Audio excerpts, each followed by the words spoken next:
जोहार झारखंड। मंच पर आसीन आज के कार्यक्रम की अध्यक्षता कर रहे हिंदुस्तान के आदिवासियों के सबसे बड़े नेता, दबे कुचलों के वंचितों के सबसे बड़े नेता शिबू सोरेन जी, झारखंड के मुख्यमंत्री चंपई सोरेन जी, पंजाब के मुख्यमंत्री भगवंत मान जी, उत्तर प्रदेश के पूर्व मुख्यमंत्री अखिलेश यादव जी, जम्मू कश्मीर के पूर्व मुख्यमंत्री फारूक अब्दुल्ला जी, हमारे बीच में दो वीरांगनाएं बैठी हुई हैं, कल्पना सोरेन जी, सुनीता केजरीवाल जी।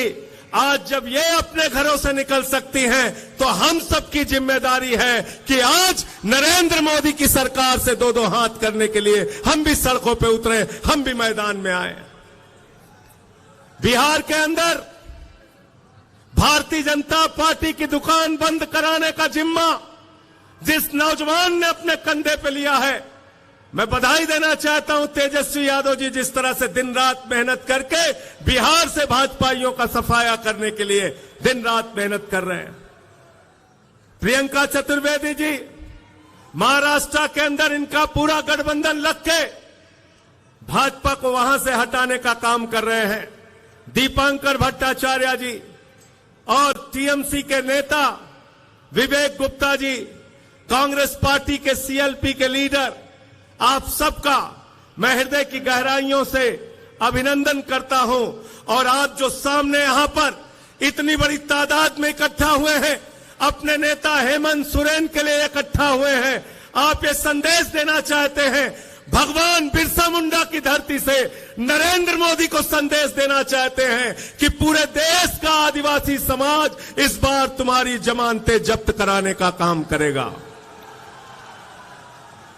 बताओ तैयार हो कि नहीं तैयार हो? तैयार हो ना? तैयार हो? मैं दिल्ली से चल के आया हूं, 6 महीने मुझे नरेंद्र मोदी ने जेल में रखा। हमारे सबसे बड़े नेता अरविंद केजरीवाल जी जेल में है, मनीष सिसोदिया जेल में है, सत्येंद्र जेल में है, पूरी पार्टी को पकड़ पकड़ के जेल में डाल रहे हैं। झारखंड के सबसे लोकप्रिय नेता भाई हेमंत सोरेन को तुमने जेल में डाल दिया मोदी जी।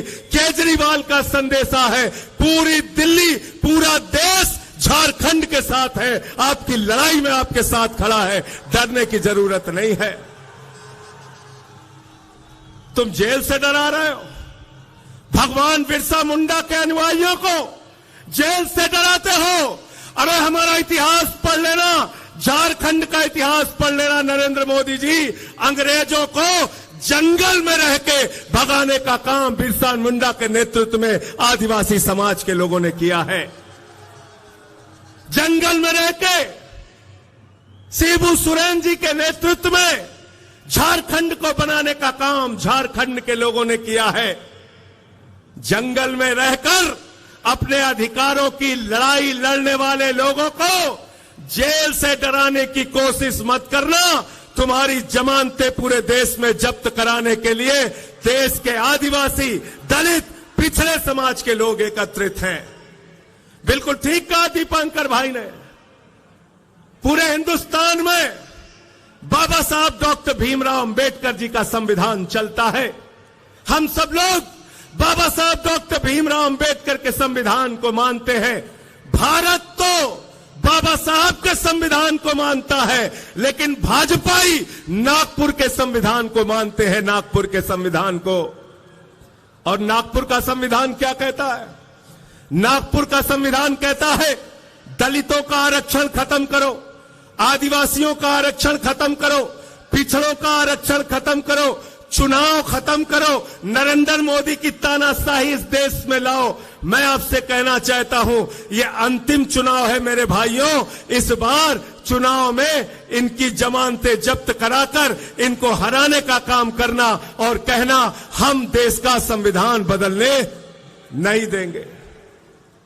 बताओ इस लड़ाई में आप लोग तैयार हो? हाथ उठा के संविधान बचाने के लिए तैयार हो? लोकतंत्र को बचाने के लिए तैयार हो?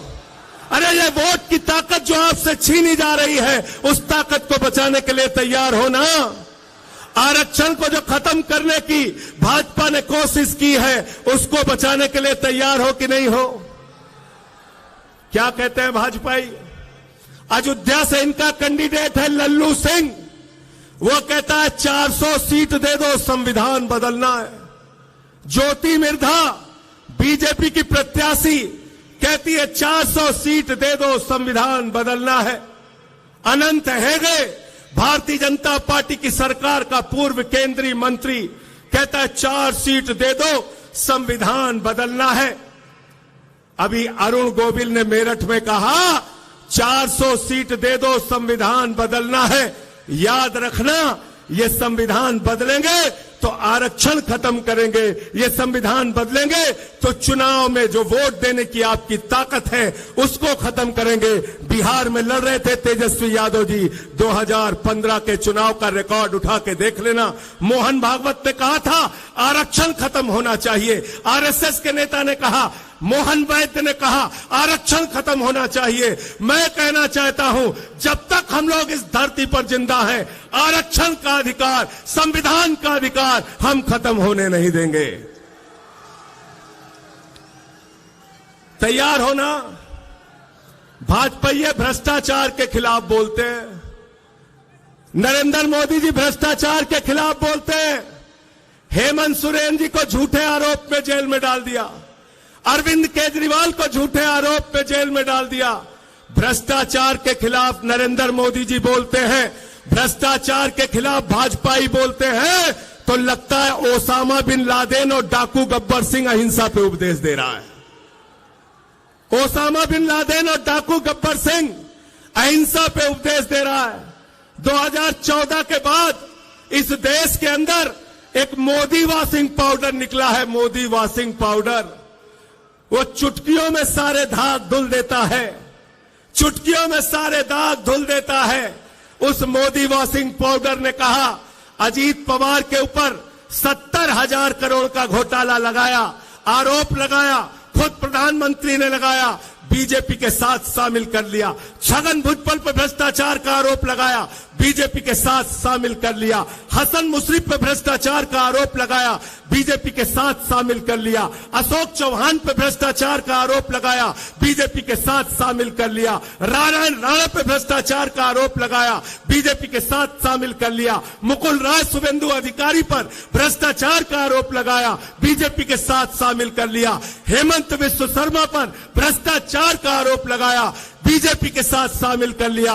बीजेपी का नारा है, जो जितना बड़ा भ्रष्टाचारी वो उतना बड़ा पदाधिकारी। गलत तो नहीं कह रहा हूं, गलत तो नहीं कह रहा हूं। जितने भ्रष्टाचारी है कहां है आज?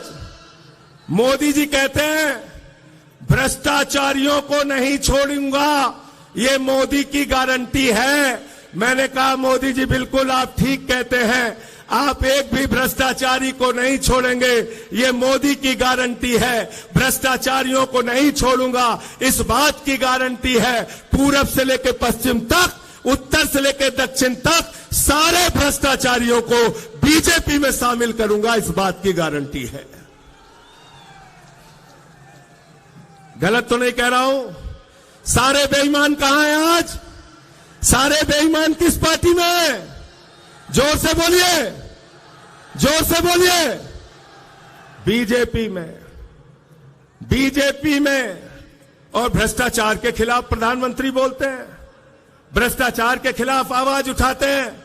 अभी हमारे भाई सीएलपी के लीडर कह रहे थे बुजुर्गों के लिए पेंशन की योजना आप लेके आए, स्कूल बनाया, अस्पताल बनाया। केजरीवाल जी प्रचार करते हैं, कहते हैं स्कूल बनाएंगे, अस्पताल बनाएंगे। हेमंत सोरेन जी प्रचार करते हैं, कहते हैं स्कूल बनाएंगे, अस्पताल बनाएंगे, बुजुर्गों को पेंशन देंगे, आदिवासी समाज के लिए काम करेंगे, दलितों के लिए, पिछड़ों के लिए काम करेंगे। भगवंत मान जी, अखिलेश यादव जी अपनी रैलियों में जाते हैं, तेजस्वी यादव अपनी रैलियों में जाते हैं, कहते हैं स्कूल बनाएंगे, अस्पताल बनाएंगे, पेंशन देंगे, बेरोजगारी भत्ता देंगे। नरेंद्र मोदी जी चुनाव प्रचार में जाते हैं, कहते हैं भाइयों और बहनों, गांव-गांव में कब्रिस्तान है तो शमशान होना चाहिए कि नहीं होना चाहिए? क्या कहते हैं? क्या कहते हैं? भाजपाई शमशान बना सकते हैं, आपके बच्चों के लिए स्कूल और अस्पताल नहीं बना सकते। याद रखना, याद रखना। इसलिए आपसे निवेदन और विनती करने के लिए आया हूं और दिल्ली के मुख्यमंत्री केजरीवाल जी का संदेश, उनके तरफ से धन्यवाद और आभार देने के लिए भी आया हूं।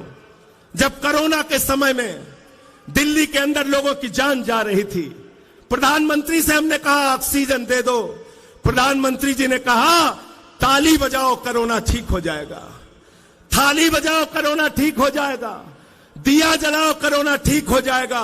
लेकिन आपके झारखंड के मुख्यमंत्री के हम सब लोग एहसानमंद हैं कि झारखंड के मुख्यमंत्री हेमंत सोरेन ने कहा दिल्ली वालों को ऑक्सीजन झारखंड की धरती से जाएगी, हम दिल्ली के लोगों को मरने नहीं देंगे।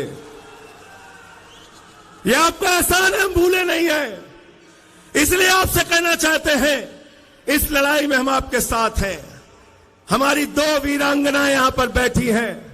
अरे जब घरों से हमारी माताएं बहनें लड़ने के लिए निकल पड़ी, तो आप बताइए हम क्यों पीछे रहेंगे? पीछे रहेंगे क्या? हम लोग पीछे रहेंगे क्या? सीना तान के आगे बढ़ के इस लड़ाई को लड़ने का काम करेंगे। कई बार भ्रम फैलाने की कोशिश की जाती है, मोदी जी से ज्यादा काबिल नेता कौन है? मोदी जी से ज्यादा काबिल नेता कौन है? मैंने कहा अखिलेश यादव जी, भगवंत मान जी, केजरीवाल जी, या तेजस्वी यादव जी, या दीपांकर भट्टाचार्य जी, किसी से भी पूछ लो, कोई ये नहीं कहेगा कि नाली के गैस से चाय बन सकती है। कहेंगे क्या आप लोग? कहेंगे? कहेंगे? मोदी जी क्या कहते हैं? नाली के गैस से चाय बना लो। बिहार में गए भाषण देने, कहने लगे सिकंदर जब बिहार में आया था तो बिहारियों ने मार के भगाया था, सिकंदर कभी बिहार गया ही नहीं, सिकंदर कभी बिहार गया नहीं। हमारे यहां गोरखपुर में गए, कहने लगे बाबा गोरखनाथ, संत कबीर, बाबा गुरु नानक देव एक साथ बैठ के मीटिंग करते थे। तीनों के जीवन काल में पता नहीं कितने कितने सालों का अंतर है। मोदी जी झूठ बोलने की फैक्ट्री है। मैं कहना चाहता हूं, अगर मोदी जी की गारंटी है तो एक ही गारंटी है, झूठ बोलने की गारंटी, और उनकी पार्टी का नाम है भारतीय झूठा पार्टी। 2 करोड़ रोजगार पे झूठ बोला आपसे, किसानों की आय 2 गुना करने पे झूठ बोला आपसे, महंगाई खत्म करने पे झूठ बोला आपसे, आपकी जिंदगी में बदलाव लाने का वादा किया था। कहते थे भाइयों और बहनों, घर से निकलना तो गैस का सिलेंडर देखकर निकलना। मैं संजय सिंह झारखंड के लोगों आपसे कहने के लिए आया हूं, जब अपना वोट देने के लिए जाना तो घर का सिलेंडर भी देख के निकलना, और जो मोटरसाइकिल है जिसमें 120 रुपए लीटर पेट्रोल भरवाया है उसको भी देख के निकलना। सिंचाई के लिए जो टेबल इस्तेमाल करते हो जिसमें 100 रुपए का डीजल तुमने प्रति लीटर भरवाया है उसको भी देख के निकलना। अरे सरसों के तेल का डिब्बा भी लेकर निकलना जिसमें 250 रुपए लीटर तुमने सरसों का तेल खरीदा है। महंगाई आसमान पे पहुंचा दी, बेरोजगारी आसमान पे पहुंचा दी। आपसे कहते हैं, हिंदुस्तान के 82 करोड़ लोगों से कहते हैं 5 किलो राशन पे जिंदा रहो, 5 किलो राशन पे जिंदा रहो, और अपने दोस्त अडानी को पूरा हिंदुस्तान नीलाम कर रहे हैं। कर रहे हैं कि नहीं कर रहे हैं? झारखंड की बिजली किसको जा रही है भाई? किसको जा रही है झारखंड की बिजली? बांग्लादेश को। किसको जा रही है? झारखंड की अडानी की बिजली जा रही है बांग्लादेश को। आपसे कहते हैं बांग्लादेशियों को भगाना है, और अडानी को कहते हैं बांग्लादेशियों को बिजली पहुंचाना है, बिजली पहुंचाना है। 2.5 लाख करोड़ का कर्जा अडानी को, सेल अडानी को, रेल अडानी को, बिजली अडानी को, पानी अडानी को, कोयला अडानी को, गैस अडानी को, पोर्ट अडानी को, एयरपोर्ट अडानी को, पूरा हिंदुस्तान अडानी को, और नौजवान के हाथ में 4 साल की नौकरी, अग्निवीर योजना की नौकरी।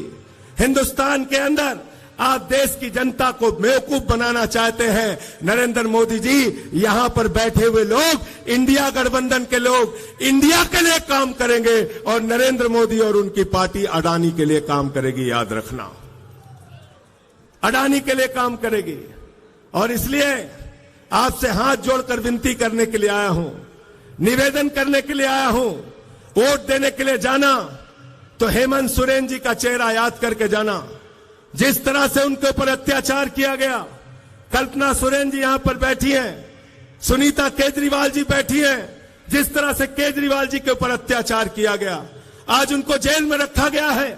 उनको इंसुलिन की दवा नहीं दी जा रही है। जो आदमी दिल्ली के लोगों के लिए दवा का इंतजाम करता है, आज उसको दवा नहीं दी जा रही है, इंसुलिन नहीं दी जा रही है। इस कदर अत्याचार, इस कदर जुल्म, इस तरह से तानाशाही, और देश में कहते हो 400 पार, 400 पार, अंतिम में 400 पार की हकीकत बता के अपनी बात को खत्म करूंगा। पिछले 10 साल में ऐसे झूठे नारे देके आपको गुमराह करने का काम बीजेपी वालों ने किया। बंगाल में गए, बोले 200 पार, 200 पार, 200 पार, आई वहां पे 77 सीट। दिल्ली में गए, कहने लगे 45 पार, 45 पार, 45 पार, आई वहां पर 8 सीट। झारखंड में आए, बोले 65 पार, 65 पार, 65 पार, यहां पे इनकी 20-23 सीट आई। हरियाणा में गए, बोले 75 पार, 75 पार, 75 पार, आई वहां पर 40 सीट। मिजोरम में गए, बोले 21 पार, 21 पार, 21 पार, आई वहां पर 1 सीट। ये 400 पार का नारा फर्जी नारा है। इस बार इनको कहना है तड़ी पार, तड़ी पार, तड़ी पार। 400 पार को क्या कहना है आपको? क्या कहना है? क्या कहना है? क्या कहना है? तड़ी पार। इनको तड़ी पार कर देना आपकी। आप सबको सर झुका के नमन करता हूं। इतने उत्साह के साथ अपने नेता के लिए आप यहां इकट्ठा हुए हैं। बड़े अफसोस की बात है, ये 2 कुर्सियां यहां पे खाली हैं, लेकिन 4 जून के बाद ये 2 कुर्सियां भरी हुई आपको मिलेंगी। दोनों नेता हेमंत सोरेन जी, अरविंद केजरीवाल जी बाहर होंगे और देश के अंदर 4 जून को बदलाव होगा। इंडिया गठबंधन की सरकार बनेगी और भाजपाइयों का पूरे देश से सफाया होगा। ये संदेश पूरे देश में बताइए, पूरे देश में पहुंचाइए। अखिलेश यादव जी ने उत्तर प्रदेश में पीडीए का नारा दिया है। पिछड़ा, दलित, आदिवासी, अल्पसंख्यक सारे लोग इकट्ठा होकर इनको हराने का काम करेंगे। और ये तो किसी के भी सगे नहीं है, किसी के भी सगे नहीं है। आपने देखा क्षत्रिय समाज के लिए कैसी टिप्पणी की। भाजपा सरकार के केंद्र मंत्री रूपाला ने क्षत्रिय समाज के बहु बेटियों पे सवाल उठाया। मैं कहना चाहता हूं राजपूत समाज के लोगों, अगर जरा सा भी स्वाभिमान तुम्हारे अंदर है तो भाजपा को इस बार अपने वोट की ताकत से सबक सिखाने का काम करो और इनके खिलाफ वोट दो। इनका झंडा उठाना बंद करो। इनको कंधे पर बैठा के तुमने कहां से कहां पहुंचा दिया और आज ये तुम्हारी बहु बेटियों पे सवाल उठा रहे हैं। इसलिए मैं फिर से एक बार आपको नमन करते हुए, प्रणाम करते हुए आज की कामयाब रैली के लिए झारखंड मुक्ति मोर्चा के सभी नेताओं को बधाई देते हुए, इंडिया गठबंधन के सभी नेताओं और कार्यकर्ताओं को बधाई देते हुए, जोहार झारखंड, जय हिंद, जय हिंद। बहुत बहुत धन्यवाद।